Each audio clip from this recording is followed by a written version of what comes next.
Queria falar um pouco sobre mentalidade. Parece algo batido, algo já vivido, algo já ensinado, mas não é à toa, de forma cíclica, o Senhor Deus deixou registrado e várias vezes na palavra dele. Nós sabemos, sim, que Deus, em uma noite, libertou os israelitas do Egito, certo? Tirou o povo em uma noite, mas foi preciso 40 anos para tirar a mentalidade escrava. Então, lamentavelmente, não vai ser em uma hora, numa pregação, a gente vai entender qual é a mentalidade que Deus quer. Até porque a gente vai estudar, nós vamos perceber que essa mentalidade, ela vai e volta. Ela é cíclica. Assim como nós escolhemos a Cristo todos os dias, é um esforço mental contínuo. Ter uma mentalidade contínua. Porque as circunstâncias mudam. As intempéries vêm, as variáveis mudam, e nossa mentalidade pode recair. É um esforço mental. Falar de esforço significa ativar sinapses essenciais para a sobrevivência. Só consegue ativar essas sinapses quem treinou. Quem nunca passou pelo fogo não consegue ativar. Só de teoria Deus não passa ninguém. Deus tem prova prática aqui. A teoria a gente aprende aqui, mas fique tranquilo. A sua prova personalíssima, eu digo personalíssima porque vai ser exclusiva sua. Por que eu digo que é exclusiva sua? Porque só você vai saber o que está doendo. Por exemplo, essa dor que ela está sentindo agora, que no início ali do estiramento muscular, só ela para descrever. Para nós pode parecer uma bobagem, para ela ali agora não é. É limitante. É uma dor que limita ela de ficar em pé, é uma dor que limita ela de ficar sentado, e eu sei que vai passar, porque foi um estiramento muscular agora, questão de 20 minutos atrás. Ela vai colocar calor local, vai relaxar a musculatura e a musculatura vai voltar. Mas, e nesse meio tempo? É a pior dor do mundo. Todas as nossas dores são as piores dores do mundo. Todos os nossos sofrimentos são os piores sentimentos que pode existir. O seu sonho é o primeiro sonho que precisa ser realizado. Na fila do pão, a gente se acha o primeiro. E de fato pode ser. Depende da sua mentalidade. E eu queria que você abrisse a palavra de Deus lá em Números 21. A gente vai estudar e eu gostaria muito de começar um ciclo de cultos onde a gente vai poder tentar resgatar um pouco o entendimento. Como assim, pastor? Se você fosse conversar com um cientista, se você fosse conversar com um ateu, ou se você mesmo fizesse algumas perguntas, você tem resposta para algumas perguntas duvidosas? Vamos dar um exemplo. O apóstolo Pedro, ele deixa bem claro no Novo Testamento que assim, estejam prontos para esclarecer, estejam prontos para responder todo e qualquer tipo de perguntas. Ou seja, é necessário que nós tenhamos prontidão para explicar sobre Deus. Então agora eu vou correlacionar 1 Pedro e eu vou relacionar o livro de Tiago. Tiago fala: podendo fazer o bem eu não faço, eu recorro em pecado. Bem, então se alguém me faz uma pergunta sobre Deus e eu não me esforço em responder, porque nós não sabemos de tudo, ok? Mas nós podemos acionar o nosso network, nós podemos perguntar para os pastores, nós podemos perguntar uns aos outros a Bíblia e tentar responder. Se eu falar assim, não sei, tu vai deixar o irmão nas trevas? Aquilo pode ser a gota d'água que faltava para ele voltar para o mundo. Então hoje eu quero gerar uma grande polêmica. Eu quero fazer uma pergunta que vai gerar crise. E aí eu gostaria que ao longo da semana vocês fossem me mandando dúvidas. Adão tinha umbigo? E se Deus não existir?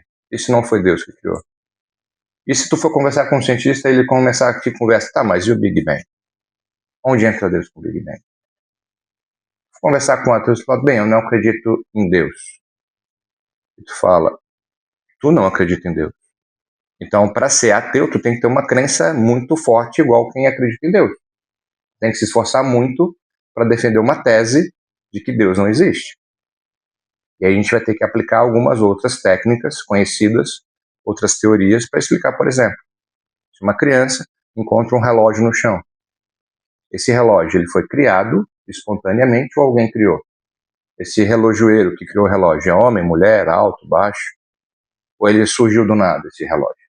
Então você vai entrar em conflito, né, dialético, ou seja, de conversa com essa pessoa, para tentar fazer com que a pessoa, então, reflita. Outro exemplo. Mas a Bíblia foi escrita por homens. E aí, qual o problema? Você é pedagoga, não é? Você já ditou alguma coisa para alguém copiar? Já? Infantil. Tá. Na verdade, agora Adulto. Tá. Mas tu já, né, Tainá? Então você pega um texto e assim é a forma de aprendizagem depois de um nível, tá? Você vai vencendo algumas etapas. Chega um ponto que a Tainá vai falar assim, olha, eu vou te ditar, eu vou ler um trecho, eu quero saber como você escreve aí do lado de lá. Quem escreveu o texto? Vamos supor que ela está ditando para o Neuroli. Aí ela vai falando a palavra e o Neuroli vai escrevendo. Quem escreveu? Ele. De quem é que era o texto? Dela. Qual o problema de Deus ter usado o Adilson, o Robson, o Amin para escrever? Ele usou Pedro, Tiago, João, Mateus, Lucas, Judas, mas foi ditado pelo Espírito Santo. Qual o problema? Não é verdade? Então, vamos ler essa passagem com olhos, digamos assim, dialéticos, querendo buscar problemas. E eu quero trazer para você o conceito de mentalidade reativa. Vamos lá. 21, Números 21, versículo 4, e faltou os olhos. Não é só você com as costas, né? Depois dos 40, né, André? Deus o livre. A gente fica melhor. E eles partiram, eles quem? Os israelitas estavam no deserto, saído do Egito. Então, e eles partiram do Monte Or, pelo caminho do Mar Vermelho, para rodearem a terra de Edom. E a alma do povo ficou muito desencorajada por causa do caminho, e paramos aqui. Sim, a sua alma irá ficar, às vezes, desencorajada, principalmente frente a não. Um belo não da vida te desencoraja.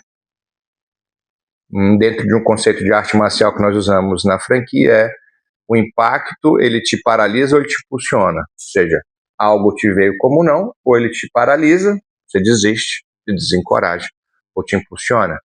Não é isso? Sonhos vencidos. Por exemplo, muitos de nós aqui, talvez, pensamos enquanto adolescentes, não, eu vou me formar, e aí eu vou viajar o mundo de mochila, e aí eu vou me formar, e aí eu vou ter uma casa que é uma mansão, e eu vou ter isso, eu vou ter aquilo, eu vou ter um goldinho, eu vou ter um goldinho, eu vou ter uma cofap, aquela salsicha mofada, e eu vou fazer isso, vou fazer aquilo. E aí a vida te dá um belo não. Você encontra alguém, você casa, e a casa do teu sonho tem alguma etapa antes. Por exemplo, a Tainá vai construir a casa dela, do sonho dela, depois de 20 anos de casado. Só que no processo você vai se desencorajar porque o povo viu o caminho. Quem toma uma reprovação de carteira, às vezes desencoraja, né? Quem toma um não da saúde, está projetando um 2026 repleto de saúde, aí tu vacila com alguma coisa, tem uma lesão, desencoraja. Onde está Deus nisso aí? Cadê o Senhor? E da mentalidade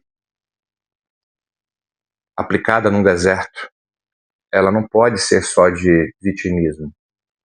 Nossa, eu estou passando pelo deserto, porque o nosso Senhor foi para o deserto. Se você é um discípulo de Jesus, tu vai passar pelo deserto. Precisa passar pelo deserto.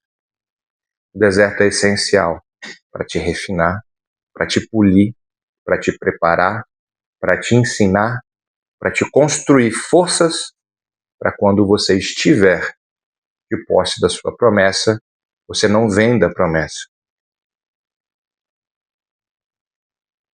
Então o povo, ele viu a dificuldade do caminho.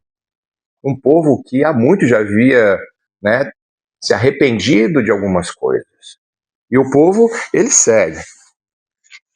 Desanimado, eles falam. E o povo falou contra Deus e contra Moisés. Porque nos trouxestes do Egito para que morrêssemos nesse deserto. Uma pergunta. Nossa, o Senhor me trouxe até aqui. E eu me fiz essa pergunta anos atrás. Eu me fiz essa pergunta quando eu falei, o Senhor me trouxe para ser pastor, para eu perder minha família agora? O Senhor me faz te conhecer, lutar pela sua graça, lutar pela sua presença, e por um erro, um resbalo meu, o Senhor me faz perder. Eu já fiz essa pergunta. Eu já entrei em crise com o Senhor. Eu já chorei com o Senhor que nem uma criança faz birra no supermercado. Eu já negociei com o Senhor. Eu já fiz promessas que eu não consegui cumprir, tive que pedir perdão. Eu já passei por vários momentos com Deus. Tenho vergonha de dizer não. Se a minha vergonha fizer você crescer, não tem problema nenhum com isso. Tenho problema em dizer nenhum para nenhum aluno meu, não, eu já não fui nocauteado. Eu já desisti de uma compensação também, quando eu subi para o pódio, eu subi glorificar Deus. Eu nem sempre só perdi, eu já ganhei muito. No score da minha vida eu acabei ganhando mais do que perdi. Mas a derrota, ela me ensinou mais que a vitória. E essa pergunta, o Senhor nos tirou do Egito, de uma terra de escravidão, de uma terra onde eu mendigava, de uma terra onde eu não era eu mesmo. O povo de Israel não era o povo de Deus no Egito, era um povo escravo. Deus, ele tinha uma promessa a Abraão, que seria pai de multidões, e essas pessoas iriam abençoar a terra. Tanto é que o Egito prosperou. A promessa de Deus não volta vazia. Enquanto os israelitas estiveram lá, o Egito prosperou. Em todos os locais que Abraão antes passava, a terra prosperava. A terra crescia. E eles fizeram essa pergunta. O Senhor nos trouxe para cá, para esse deserto, para a gente morrer? Porque aqui não há nem pão, nem água. E este pão leve traz repugnância à nossa alma. Ele está falando do maná. Você está no deserto, você tem fome. Deus mandava diariamente um pão. E olha como é que era a mentalidade do povo na época. De acumulador, né? O pão caía e Deus tinha dado uma ordem. Você pode colher o pão, eles chamavam de colher, juntar o pão e comer o necessário para o dia. Enquanto você tivesse fome, o pão lhe fazia bem. Certo? No dia seguinte ele apodrecia.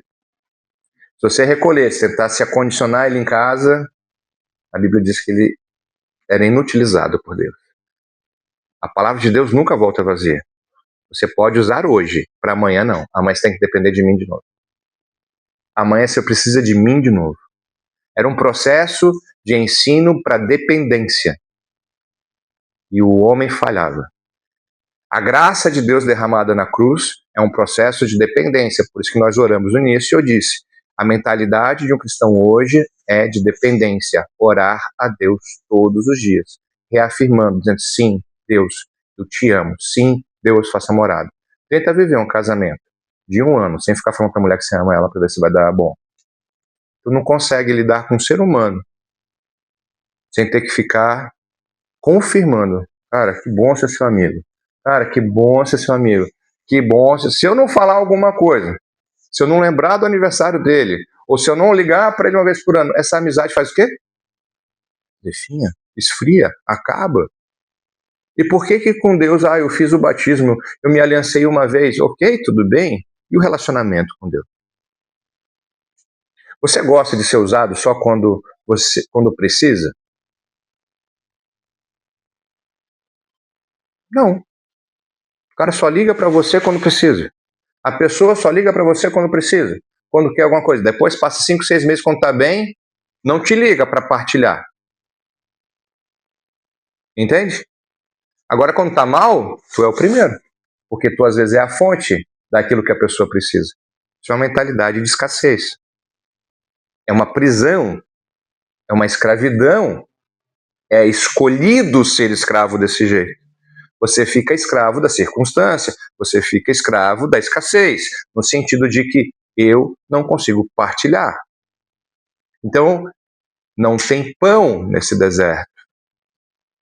Não tem água nesse deserto. Inúmeras ocasiões, águas amargas, Deus purificou. Saiu água de rocha. Verteu água de onde não tinha. E o povo murmura. O Senhor nos trouxe para cá para morrer? É agora que a gente vai morrer? Qual é a pergunta que traz por trás dessa pergunta?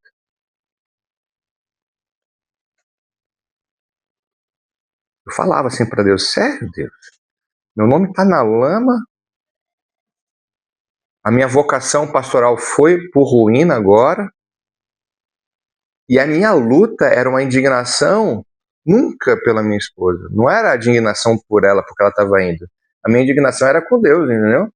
Na minha cabeça, entendeu? Como é que o senhor deixou isso acontecer?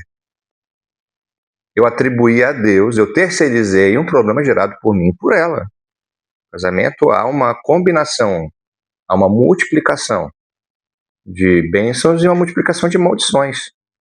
Se você não tratar para ser bênção, vai ser multiplicado para maldição. E aí a divisão é o que depois? Igualmente. Então o povo falou lá, eu não sei por que eu estou aqui. Como assim? Vocês me clamaram? Vocês que clamaram enquanto no Egito. Eu trouxe o meu servo Moisés. Moisés fez o que eu mandei. Eu arranquei vocês em um dia. E agora vocês estão caminhando porque vocês são murmuradores. Vocês são reclamões. Vocês são vento e mais vento. Não tem nada dito que tenha como se prender. Vocês reclamam de tudo. Vocês reclamam do pão que eu mando. Vocês reclamam da água que eu dou. Vocês reclamam da coluna de fogo que eu dou à noite para aquecer. Uma coluna de fogo, pensa no aquecedor top. Nessas noites de frio, hein? Pensa no aquecedor. Tinha frio no deserto. Para eles não tinha frio. Eles eram acampados logisticamente em volta daquela coluna de fogo. E durante o dia, o sol escaldante para eles não era, porque existia uma coluna de fumaça protegendo eles do sol. A roupa deles não era de grife do Egito usada, mas ela não estragou. O calçado não se gastou. A Bíblia diz isso, que enquanto eles andavam, o calçado não desgastava. Essa unção eu queria para mim, porque eu vou te falar, aí tem um adolescente para tu ver, toda hora tá comprando tênis, toda hora tá comprando tênis. Não dura os tênis no pé desses meninos. Não é verdade? Imagina, sonho de todo homem aqui, tem uma roupa para mulher que não se esgota. Abriu um guarda-roupa, não precisava de guarda-roupa, né? Era uma, duas no máximo, nunca se estragar. Eles tinham, não, eles não conseguiam observar. E detalhe, eles viram as pragas. Mas por que Deus mandou tantas pragas? Cada praga está associada a um ídolo do Egito. Então a guerra lá era uma guerra espiritual. Deus ele deixou claro para todo o paganismo da época, para cada demônio, para cada ídolo que se levantou, ele combateu. Rã, escuridão, todas. Mosca, piolhos, todas elas, todas elas era associado a um ídolo adorado pelo Egito. Deus venceu todas. E eles viram. Não só isso. Eles saíram de lá com riquezas. Eles saíram de lá com dinheiro. Entendeu? Não só isso. Eles viram o mar se abrir. Não só isso. Eles viram o faraó perder. A maior autoridade perde por menor de todos os escravos.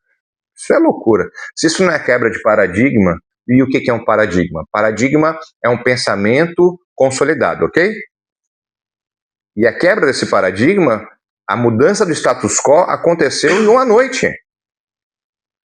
Um dia você acorda escravo, no outro você está livre. E não livre, virado em ouro, virado em prata, virado em pano bom, virado em comida, em animais. Eles não tinham nem cebola para cozinhar no dia anterior, e no outro dia tinham dinheiro para comprar coisas. E eles viram, e viram, e agora vem com essa ladaia. Não temos pão, não temos água. Como é que ele coloca aqui? E este pão leve traz repugnância à nossa alma. E o Senhor enviou serpentes ardentes entre o povo, que morderam o povo. Deus se ira. Deus ele é longânimo. Deus é tardio em se irar, mas ele vem, a justiça vem, o boleto vem. Com Deus não se brinca. Em Malaquias está escrito: eu sou o Senhor, eu não mudo. Ele não muda no antigo, ele não muda no novo. Ah, mas fizeram mal para mim. Entrega para Deus. O teu negócio é com Deus. Ah, mas ele tá sobrepujando, ele está ganhando. Não te preocupa com isso. O teu negócio é com Deus. Deixa que a colheita do outro é com o outro. E Deus vai chegar com a conta para todo mundo. Vai chegar para todo mundo. Eu não sei vocês. Eu não tenho grana para pagar as caquinhas que eu fiz ao longo da vida. Eu não consigo negociar com Deus. Eu não consigo nem. Sabe que existia, não sei se existe, eu particularmente não vou fazer propaganda de banco, né? Hoje em dia eu prefiro mais os bancos digitais do que os tradicionais, os bancões. Mas eu lembro anos atrás que a Caixa, Banco do Brasil, os bancões, eles faziam saldões de pagamento, sabe? Quando estava devendo muito. Não sei se ainda faz hoje. Tem uma época do ano, eles fazem, ó, quem quiser vem negociar. Eu não consigo nem chegar perto de Deus para negociar o que eu já fiz no meu passado. Sabe por quê? Porque Deus, ele ama o pecador, mas ele não tolera o pecado. E as pessoas confundiram isso. As pessoas dizem assim, não, Deus, ele ama o pecador. Assim, não, querido. Ele não aceita o teu pecado. Todas as vezes que Jesus, ele curou, ele falou, vai, não peques mais. Ele não falou assim, vai, não, continua essa vibe. Vai, não peca mais, não erra mais. Pelo menos não naquilo, né? Não naquilo. A mentalidade que o povo tem não está muito distante da nossa mentalidade atual. A gente murmura por tudo. É só bater um carro, é só encostar no carro, é só ter uma perda financeira, é só ter uma perda relacional. A gente volta a fazer as mesmas perguntas para Deus. Se eu pedisse um testemunho aqui para cada um, vocês iam conseguir me trazer um testemunho? Não precisa levantar a mão ninguém não. Não quero ouvir os testemunhos. Mas eu tenho alguns quantos. E aí a gente pode escolher as áreas também. Financeira, temos aqui. De saúde, temos aqui. Relacional, temos aqui. Administrativo, de gestão, temos aqui. Qualquer área que a gente escolher aqui no sorteio, vai ter alguém com testemunho. Ah, aqui eu já errei. E por que a gente não aprende? Por que a gente escolhe seguir pelo mesmo modo de operação que esses homens seguiram aqui, que essas mulheres seguiram aqui? E aí eles seguiram. Deus, então, mandou vir serpentes ardentes entre o povo, que morderam o povo, e grande parte do povo de Israel morreu. E a consequência do pecado é o que, gente? Está escrito lá. Está escrito no Antigo e está escrito no Novo. O preço que o pecado cobra é a morte.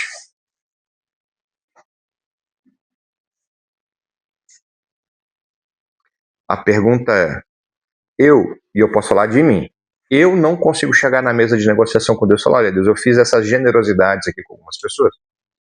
Eu consegui ajudar algumas pessoas quando elas estavam em necessidade. Dá para o senhor dar uns meio ponto para passar? Filho. Ó senhor, lá, quando estava um pessoal endemoniado, eu usei teu nome e a galera saiu. Os demônios foram embora. Tinha uma galerinha lá que estava manca, eu orei, eles andaram. Jesus falou, filhão, mas quando eu tive fome, tu não me deste de comer. Ele falou, mas eu dei eu dei aí uns pãezinhos para umas pessoas, eu doei uns macarrão para um, eu fiz um sopão por aí.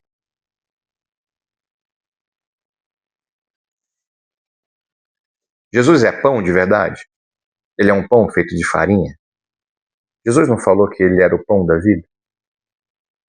E quando a pessoa chegou desesperada, a ponto de morrer, falando, cara, eu vou morrer, não aguento mais viver, eu não aguento mais olhar para minha vida, porque ela viu o caminho e o caminho era árduo, e aí o povo ficou desencorajado. Pessoas desencorajadas, como é que se reanima? Dando pão. Mas que pão? Uma broa de milho? Um pão sírio? Dependendo, vai que a pessoa gosta, né? Depende da fome.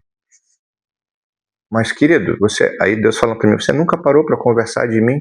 Você nunca contou como eu te reanimei? Você nunca contou da tua vitória? E, na verdade, quando você contava a vitória, você se... Como é que se diz aqui no Sul? Gavava? Gavava é se vangloriar, né? É. Você ficava se vangloriando, dizendo que foi você que era o bonzão? Tu fez porque aconteceu, porque se não fosse você... Na verdade, se eu não tivesse acudido, você estava lá preso ainda. Nas trevas, nas noites, infindáveis noites. E essas serpentes, pessoal, matou muita gente. E o que acontece? Vamos lá, sem ler o restante. O que acontece quando a água encosta no nosso nariz? Até o ateu clama a Jesus, né? Ai, meu Deus.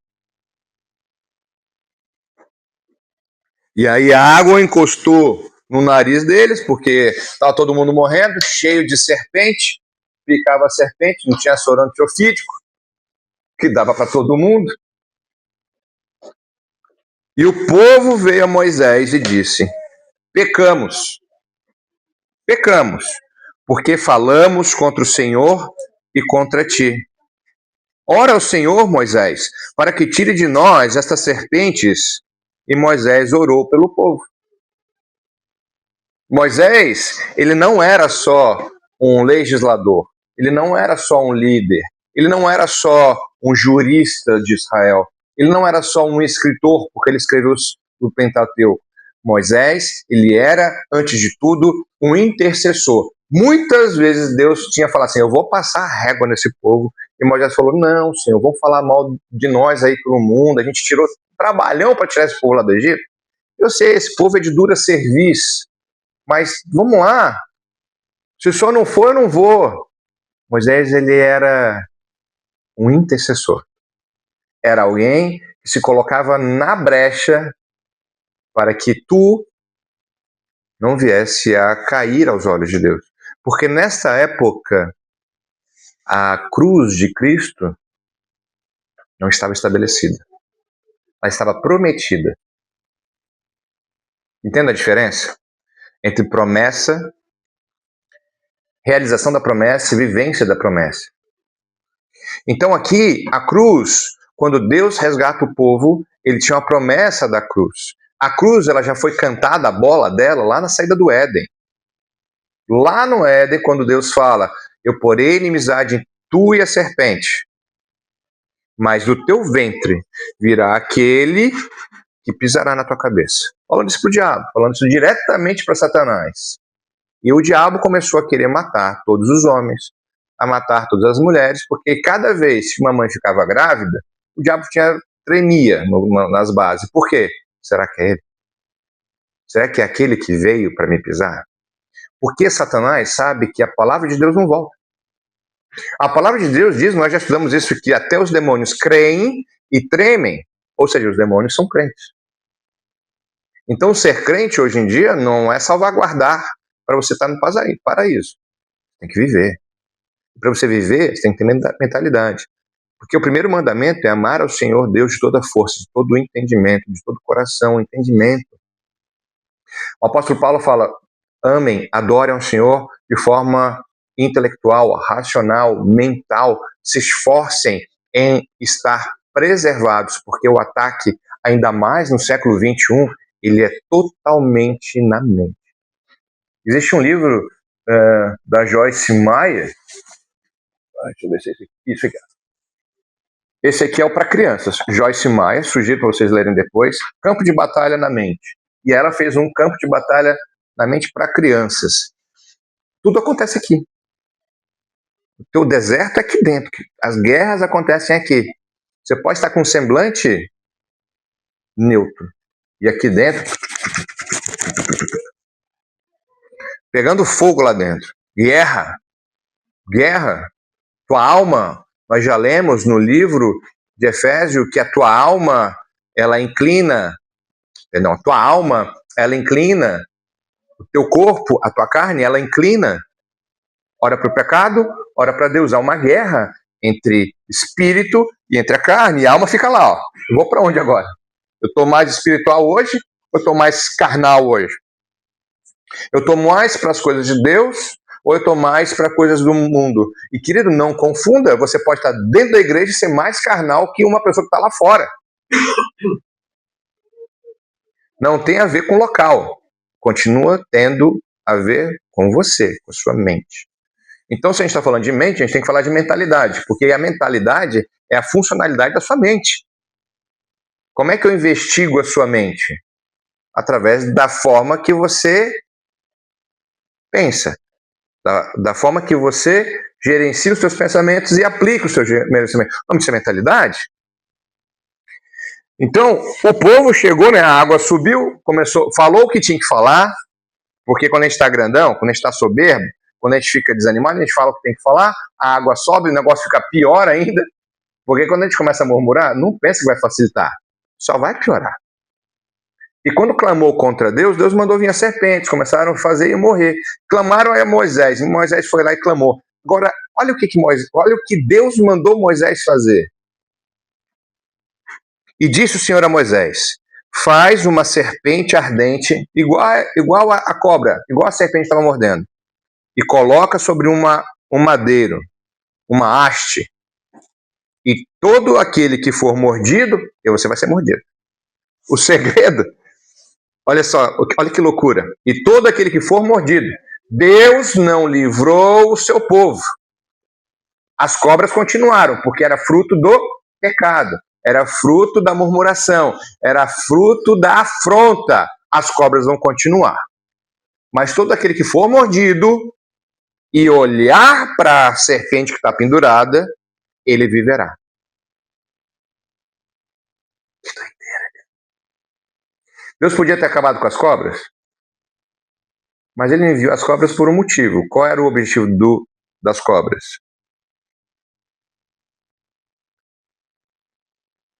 O povo não estava mais dependendo de Deus. O povo tinha perdido a dependência, começou a olhar para trás, começou a lembrar do Egito de novo. A mentalidade de escravo continua a vir. E Deus precisava de um povo com uma mentalidade vitoriosa, uma mentalidade de confiança, para povos, um povo novo, para uma terra nova. Para a terra de Canaã, precisava ter gente com mentalidade nova, porque eles iam enfrentar gente grande, muralhas, gente armada na sua terra. Então ele não podia ter alguém com medo, não com medo do gigante, mas com medo da caminhada. Olha que loucura. Você vai ser mordido. Mas se você for mordido e você confiar em mim, se você for mordido e depender de mim e levantar os seus olhos e olhar para a cobra que te mordeu, e a cobra é uma tipificação do teu pecado, porque a serpente ardente era um pecado de murmuração, era um pecado de desânimo, era um pecado de falar mal de Deus e de Moisés. Quando você olhar para a cobra que te mordeu, tu vai lembrar, não, essa cobra danada que me pegou foi por conta do que eu falei, né? Então a cobra deveria remeter você ao quê? Ao teu erro. E aí você vai ser curado. Isso é a cruz de Cristo. A cruz de Cristo é isso. É você olhar para a cruz e aquele sangue que correu, você deveria ficar louco. Meu Deus, aquilo deveria ser eu ali. Deveria ser eu sangrando. Deveria ser eu sendo esfolado, porque o meu pecado me traz o juízo. E um pregador chamado Spurgeon falou, o que eu mereço é o inferno. O pai das pregações públicas falou: o que eu mereço pelas minhas ações, pelo meu plantio, ele é o inferno. Eu não mereço o céu. Cristo morreu para que eu tivesse o céu.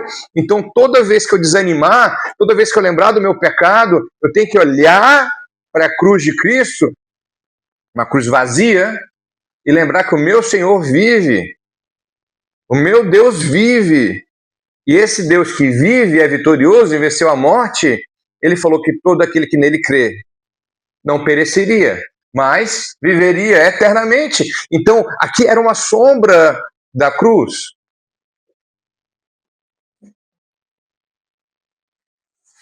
Só que a mentalidade é um problema. Moisés fez uma serpente de bronze, pôs sobre uma haste, e acontecia que se uma serpente mordia algum homem, quando este homem olhava para a serpente de bronze, ele ficava vivo. E aí você pode falar, glória a Deus. Deus, ele é bom, Deus, ele é justo. Deus, ele falou que você iria pecar, você iria sofrer, mas que você iria olhar e você sairia vivo. E a cruz de Cristo está aí, para mim e para você. Cristo teve que passar pelo deserto, Cristo teve que passar fome, Cristo teve que passar sede, Cristo foi tentado, Cristo sobreviveu, Cristo se entregou, Cristo venceu a última batalha que foi da morte. E qual é o problema, pastor? O problema é que a mentalidade, ela estraga a longo prazo. Se você não afina, se você não esforça a sua mente, se você não traz à memória as vitórias do passado, se você não traz à memória as conquistas de Deus, do povo de Israel e as suas próprias vitórias, você anula a sua mente. Isso funciona na matemática também. Se você treina pouca conta, a longo prazo você esquece. Isso acontece com a história, isso acontece com a geografia. Se você lê pouco, vai chegar um tempo, você não recorda dos fatos. Quanto mais tempo eu vivo, quanto mais longa for a minha caminhada, se eu me esforçar menos, menos eu lembro. Isso é sobre memória de curta, média e longa duração. Vocês estão me acompanhando? A longo prazo, a tua mentalidade tende a se enfraquecer, a puir. Igual um músculo que pouco treinado, ele fica menor. Dizem que motor de carro é assim também, né? Vamos pegar um motor diesel, né? Parece que se deixar parado estraga, né? Tem que movimentar. Se você movimenta, o carro anda melhor, dura mais, não é isso?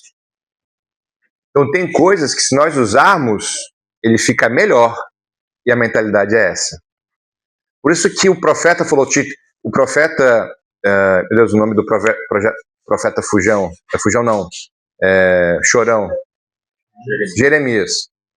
Jeremias, ele falava, esse povo, Deus, esse povo não quer, esse povo é duro a serviço, esse povo isso, esse povo aquilo, mas, Senhor, eu não aguento mais. E aí, numa hora, tu vê que ele está em depressão profunda, ele fala, mas trazendo à memória as tuas vitórias, eu vejo, e aí ele traz. A mente dele começou a levar ele para o fundo do poço, e a mente dele, a confiança em Deus faz ele se voltar para Deus de novo, olhando para as promessas, iguais a essas promessas. E nós vivemos hoje na melhor fase da nossa existência humana, porque hoje nós temos a consciência de que antes era só uma sombra e Cristo hoje vive. Esse maná que apodrecia no dia seguinte, que no gosto do paladar do povo não tinha, era trazia repugnância à alma deles. Esse maná existe o que, né? Alguns teólogos dizem que o que existe dentro da Arca da Aliança eram 3 itens. Quem lembra os 3 itens? A vara de Arão, que é uma vara que veio para provar que Arão foi escolhido por Deus. Era uma vara que floresceu. Imagina tu pegar mais ou menos foi assim. O povo começou a falar contra Arão. Né? Isso aí é marmelada, né? Moisés é nosso líder administrativo, aí o irmão agora virou sacerdote. Mas foi o irmão que clamou também. foi o irmão que atravessou o deserto, foi o irmão que estava com Moisés, foi o irmão que clamou por vocês, por isso que eu escolhi ele. E aí o povo começou a reclamar de Moisés e de Arão. Aí fala assim, faz o seguinte, pega um líder de cada tribo e pega agora as madeiras. Amanhã, a que florescer foi o que eu escolhi. A madeira, o bordão de Arão foi o que floresceu. Esse está lá dentro. A primeiro item que está lá dentro é a cópia da... A cópia não, foi a segunda, né? A segunda é as leis. As leis estão lá, as tábuas da lei. E de Arão. E qual é o terceiro item? O maná. Esse nunca estragou. E a arca, cadê? Sei lá. Diz que ela vai voltar. Né? A Nova Jerusalém ela tem que voltar. Eu não sei onde é que Deus escondeu ela. Para onde Deus levou. Deus pode tudo. Ela está guardada, escondida. Tem várias teorias da conspiração. Isso me importa pouco. Não é que a arca é pouco. A arca é poder de Deus, é a presença dele. Hoje eu foco meus olhos em Cristo. Sabe por quê? Porque ele manteve o maná durante anos lá dentro. E o maná estragava. Ele fez uma serpente, que era fruto do pecado, ser um ponto de salvação. Para quem olhasse. Agora, eu quero contar que a mentalidade, para concluir, e para depois avançar um pouquinho mais, eu falei que a mentalidade não praticada, ela se esvai, ok? Vocês concordam comigo? A gente falou sobre a matemática, história, geografia, datas, não é isso? Acontecimentos. Se tu não ativa ela, essa memória ela é jogada para memória de longo prazo. E se tu não vai ativando as mais importantes, ela vai deletando. Igual acontece com o computador. A tua memória cache, se tu não armazenar ela, quando você desligar o computador e ligar de novo, ela apaga, sim ou não? Acontece igual com o teu cérebro. Por que eu estou dizendo isso? Porque anos depois, esse povo guardou essa haste com serpente. Ó, presta atenção, ó a loucura. Eles guardaram essa haste e eles começaram, anos depois, a acender incenso para essa haste, como um símbolo de adoração a Deus. E deram um nome para essa haste, chamado Neustan, não sei a pronúncia certa. Até que veio um rei, ó, o povo estava no deserto.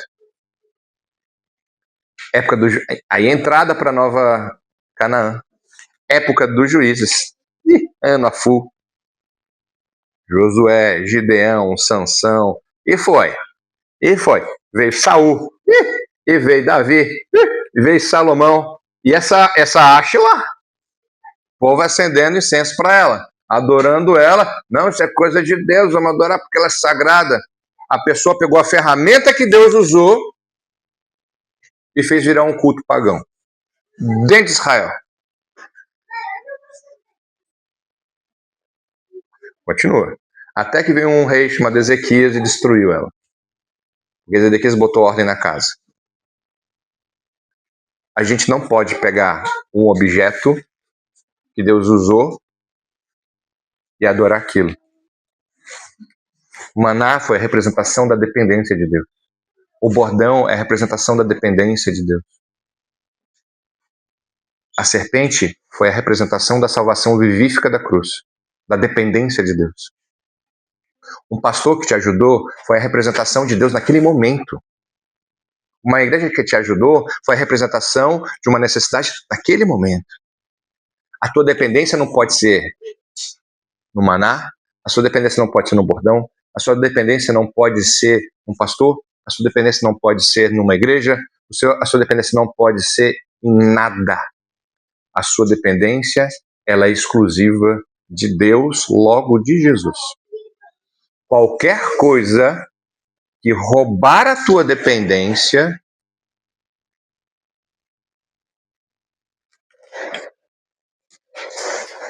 de acordo com Paulo, é anátema.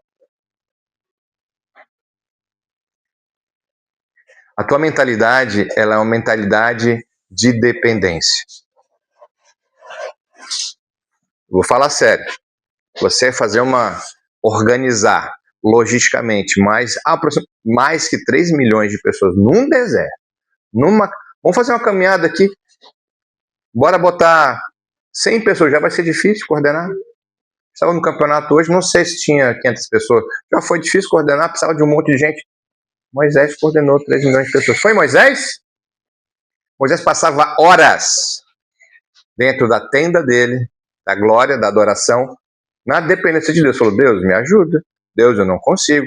E Moisés falava, Senhor, eu não consigo. E Jesus foi para o deserto. E Jesus foi tentado. E Jesus depois começou o ministério. E Jesus depois foi para o Getsemane. Antes de se entregar, ele falou, Senhor, eu não consigo. Se possível, passa de mim esse cálice. Eu não consigo. Mas se o Senhor estiver comigo, eu vou. Mas seja feita a sua vontade, não a minha. E ele suava sangue.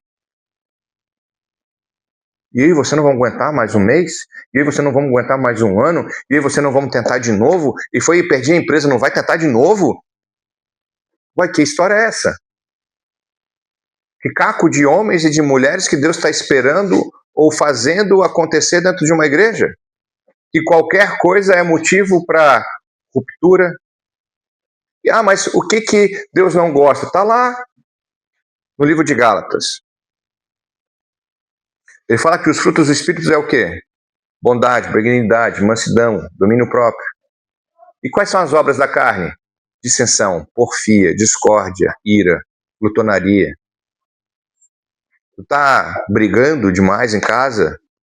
Tu está discutindo em casa? Como é que vocês vão se manter? Você está discutindo com teu sócio? Como é que vocês vão se manter? Quem já teve sociedade aqui sabe que é difícil. Quem já foi casado aqui sabe que não é fácil. Há divergência. Ok? Com essa divergência você faz o quê? O que Deus espera de mim e de você? Qual a mentalidade que Deus está esperando de mim e de você? De escravo? Uma mentalidade de, eu quero voltar. Não tem para trás.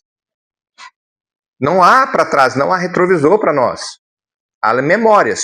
Nós visitamos o passado para aprender com o passado e viver o futuro. Não é isso? Não, não é isso.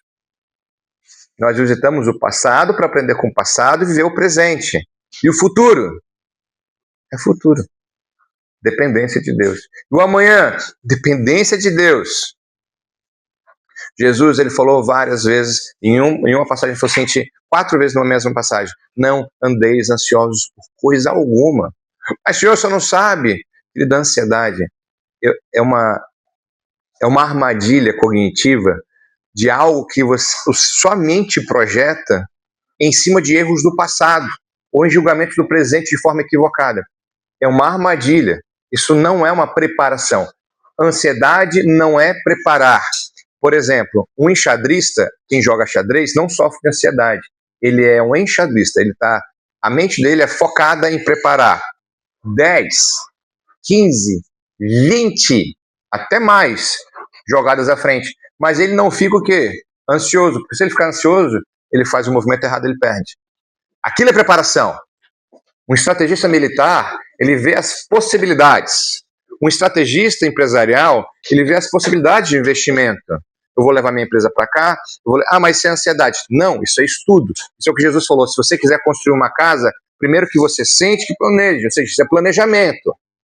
Viver na ansiedade é o sofrimento de algo que não se concretizou. Você tem que estar disposto amanhã para trabalhar, para servir. Servir ao reino, sendo o menor deles. Porque quem quiser ser maior no reino, que seja o menor aqui. Foi o que Jesus disse. Se você quiser ser o maior, porque essa discussão aconteceu entre os discípulos de Jesus, quem vai sentar à sua direita? Quem vai sentar à sua esquerda? Jesus falou, vocês podem beber do cálice que eu vou beber? Sim, nós podemos, sim, vocês vão beber desse cálice, mas vocês não vão conseguir passar pelo que eu estou passando. Pastor, então eu quero passar pelo que Cristo passou. Não, nós não conseguiremos. É impossível passar pelo que Cristo fez. E a boa notícia, não precisamos. Nós precisamos só ouvir o técnico. Na minha época de Copa, o que o time tem que fazer é ouvir o técnico. Certo? O que um lutador precisa fazer para ganhar é ouvir o técnico. Um cliente, o que ele tem que fazer é ouvir o profissional que ele contratou. O marido tem que ouvir a esposa, que simboliza a igreja. A esposa tem que ouvir o marido, que simboliza Cristo. É ouvir. Quais são os seus sonhos? Posso não concordar, mas vamos junto. Ninguém é obrigado a sonhar o sonho do outro, entende? Se emparelhar, ótimo. E se não emparelhar? O sonho é dele, eu estou junto com ele, o que eu puder ajudar, eu vou ajudar. E depois, quando eu tiver o meu sonho, se você puder me ajudar, eu aguardo isso. Mas não espero dele, eu confio em Deus. A confiança tem que ser em Deus. A luz do nosso pecado é Cristo, porque o nosso pecado só nos causa, o nosso pecado, ele só é uma barreira se você não olhar para a cruz. Entende? Por que eu falei isso hoje, para a gente encerrar? Porque essa passagem é usada contra nós. Essa passagem, na mão de pessoas que querem o mal da igreja, eles vão pegar essa passagem sobre ídolo. Vão dizer que Deus mandou fazer um ídolo. Não, Deus não mandou fazer um ídolo.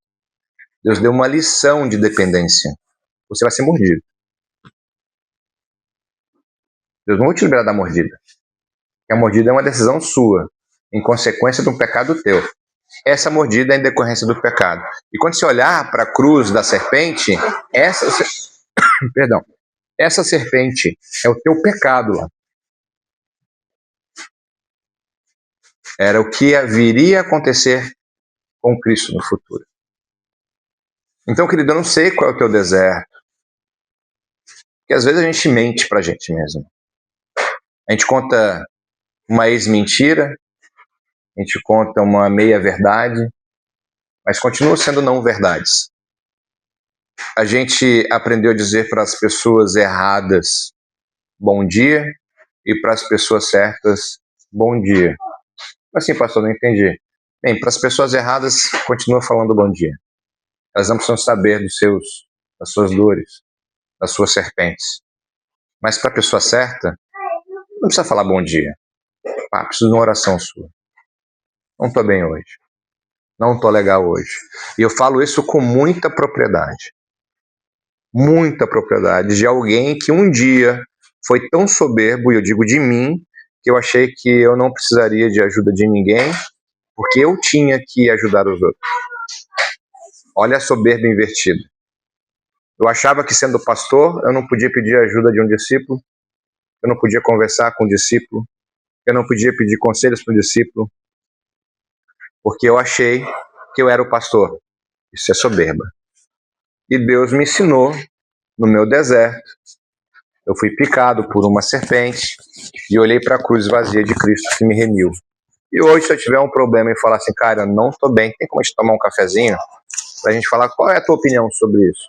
Só o fato de eu falar já é uma terapia. Só que nós somos condicionados a ficar calados.